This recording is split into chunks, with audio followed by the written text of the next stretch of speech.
this series of courses, we will cover everything about dust collector filter bag and pulse jet bag filter. Course 1. Quick introduction.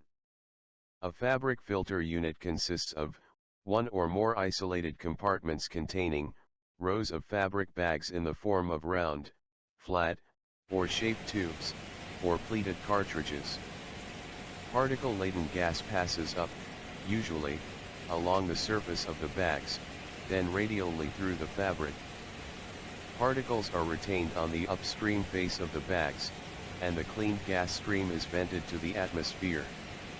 The filter is operated cyclically, alternating between relatively long periods of filtering and short periods of cleaning. During cleaning, dust that has accumulated on the bags is removed from the fabric surface and deposited in a hopper for disposal.